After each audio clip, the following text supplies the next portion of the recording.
माँ, क्या तुमने भी भैया की शादी एक खेत में करवा दी? मैंने तो पहले ही बोल दिया, मुझे तो एक डेस्टिनेशन वेडिंग, वो भी पहाड़ों पर करनी है। सपना अपनी माँ से ये बात कर ही रही थी कि तभी उसका भाई वहाँ आ जाता है। तू चिंता मत कर, तेरी तो मैं वो क्या कहते हैं डेस्टिनेशन वेडिंग ही कराऊंगा। चंबा के पहाड़ों में वहीं का कोई भेड़ बकरी चराने वाला ढूंढ दूंगा, तो उसी से वहीं पर डेस्टिनेशन वेडिंग करियो, फिर दोनों साथ में भेड़ बकरी चराने जाया करना। माँ देखो ना भैया क्या कह रहे, क्यों परेशान कर रहा है उसे। वैसे भी ना जाने पता नहीं कितने दिनों की मेहमान है बेचारी यहाँ पर, कब हाथ पीले हो जाएं उसके। चल अब तुझे काम पर नहीं जाना। अनीता बहू, नवीन का टिफिन तो ले आओ। हाय, मन तो मेरा भी कितना था पहाड़ों पर डेस्टिनेशन वेडिंग करने का, लेकिन खैर जो किस्मत को मंजूर हो। अनीता टिफिन लाकर देती है। ऐसे कुछ दिन बीत जाते हैं। एक रोज पड़ोस की कमला काकी लड्डू लेकर आती हैं। लता, अरे ओ लता, कहाँ है तू? आओ कमला, क्या हुआ? अब ये लड्डू किस खुशी में? अरे मेरी छोटी बेटी की शादी भी पक्की हो गई। अब मैं अपनी दोनों बेटियों की शादी एक ही दिन कर दूंगी, इससे मेरा खर्चा भी बच जाएगा। पता नहीं तेरी बेटी की शादी का लड्डू कब खाने को मिलेगा। ये तंज कसते हुए कमला काकी वहाँ से चली जाती है। इस कमला काकी को जब देखो मेरे पीछे पड़ी रहती है।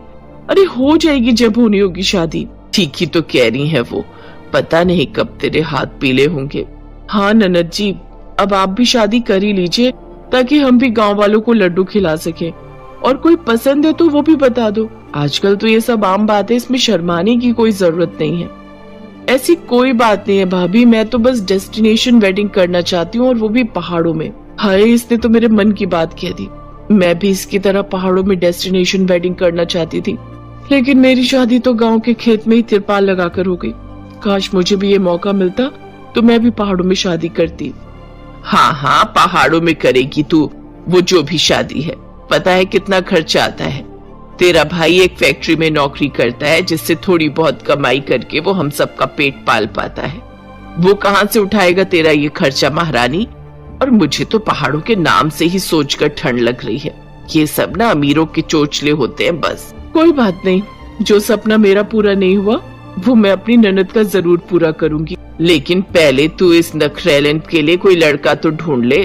कितने तो इसके नखरे हैं। उसकी चिंता आप मत कीजिए माँ जी, मेरी दूर की बुआ का एक लड़का है, उसकी सोच सपना से काफी मिलती है। और तो और उनका घर भी पहाड़ों की तरफ, मतलब मंसूरी की तरफ ही है। तो आप कहो तो मैं उनसे बात चलाऊं? नेकी और पूछ पूछ। हाँ हाँ, क्यों नहीं बहू। और क्या, कोई इस मुसीबत को अपने साथ ले जाए, और हमें क्या चाहिए। भैया आप भी ना देख लेना, जब जाऊंगी ना तो सबसे ज्यादा आप ही याद करोगे। जानता हूँ पगली, प्यार जो तुझसे बहुत करता हूँ, इसीलिए तो तेरी खुशी के लिए मैं दिन रात मेहनत कर रहा हूँ, ताकि अपनी गुड़िया को अच्छे से विदा कर पाऊँ। और अब इस काम में मैं भी आपकी मदद करूंगी। अब लता की गरीब बहू भी दिन रात कपड़े सिलकर पैसे जोड़ती है, ताकि वो अपनी इकलौती ननद की शादी उसके हिसाब से कर सके। अनीता अपनी दूर की बुआ से इस बारे में बात करती है। देखने दिखाने की रस्म होती है और दोनों की शादी तय हो जाती है। ठीक है समधन जी, वैसे जनवरी महीने में मसूरी में बर्फ अच्छी खासी गिरती है, तो वही महीना अच्छा रहेगा पहाड़ों में डेस्टिनेशन वेडिंग का। सच कहा समधन जी, फिर तो तैयारियां शुरू कर देते हैं। दोनों परिवारों में शादी की तैयारियां शुरू हो जाती हैं।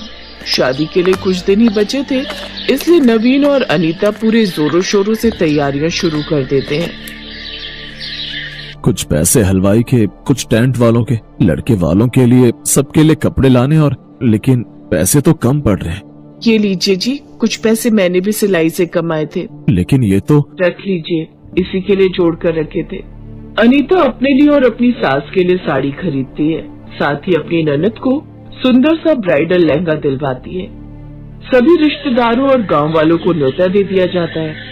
किसी के हाथों में एक बड़ा सा कपड़ों का बैग था, तो किसी के हाथ में ढेर सारी मूंगफलियां, गजक रास्ते के लिए रख लेते। अनीता बहू, रास्ते के लिए मोटी सी रजाई, कंबल और कुछ खाने के लिए भी रख लेना। जी माँ जी, आप चिंता मत कीजिए, सब कुछ रख लिया है। सभी लोग गाते बजाते 4 घंटे का सफर तय करके मसूरी पहुँचते हैं। कुछ ही देर में वो सभी डेस्टिनेशन वेडिंग वाली जगह पर पहुँच जाते हैं। जहाँ हर तरफ बर्फ ही बर्फ गिरी होती है। डेस्टिनेशन वेडिंग के लिए सजावट कर रहे लोग पहाड़ी टोपी पहनकर सजावट कर रहे थे। वहाँ से सुंदर सुंदर बर्फीली वादियों के नजारे दिख रहे थे। तो वहीं कई लोगों के लिए आग भी जला रखी थी ताकि उन्हें ठंड से राहत मिल सके। खूबसूरत गुलाब के फूलों से वो सभी सुंदर सा स्टेज बनाकर तैयार कर लेते हैं। दूसरी तरफ हलवाई तरह तरह के पकवान बनाने में जुटे होते हैं। तो वहीं कुछ औरतें मंगल गीत गा रही होती हैं। सच में सपना बड़ी किस्मत वाली है जो उसकी भाभी ने उसका ये सपना पूरा कर दिया, नहीं तो आज तो वो कुंवारी बैठी रहती। लड़के वाले भी वहाँ पहुँच जाते हैं। फिर हल्दी की रस्म की तैयारी शुरू होती है।